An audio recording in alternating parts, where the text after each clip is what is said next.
We spend a lot of time going to God, and that's wonderful. Prayers, gratitude, all of that. But sometimes you just need to sit back and let him come to you. So that's what we're going to do. We're going to petition him. I've got a couple of different ways to do that. And the way we're going to do it today is I want you to say over and over and write down on your journal or the space that you're devoting, "Speak, Lord, your servant is listening.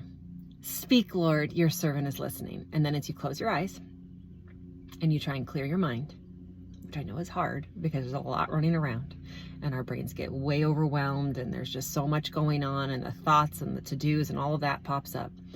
I just want you to say over and over, "Speak, Lord, your servant is listening.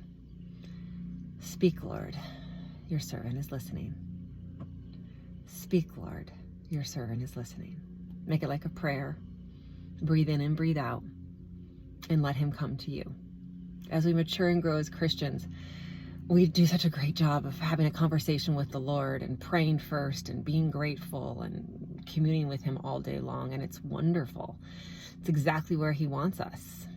Again, we think of it like a good friend or a family member because he is our Father and you're always talking to him and you're vulnerable and unafraid. But sometimes we just need to stop and let him speak to us. My daughter always asks, "Well, how do I know if the Lord is listening to me? Or how do I know if God is talking to me? Like, I don't feel him come in and say, 'Hey,' and that's true.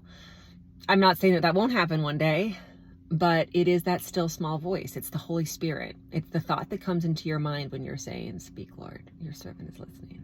Not the thought that says I have to do the laundry, but the thought that has to do with the things that you've been praying on, the waiting period you're in, the decisions that you're making.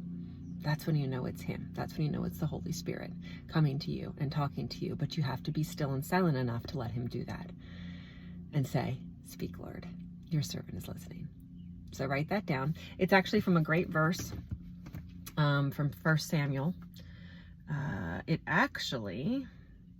The verse from 1 Samuel is about Samuel sitting back and waiting and listening for the Lord. It's 1 Samuel. I'll write it in the notes.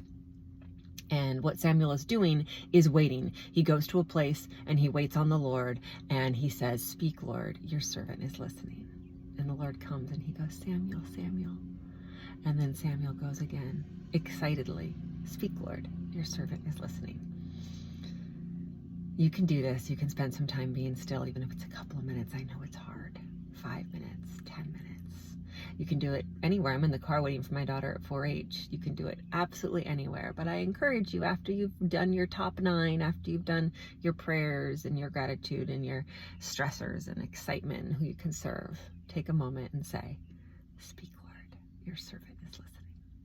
Because he is.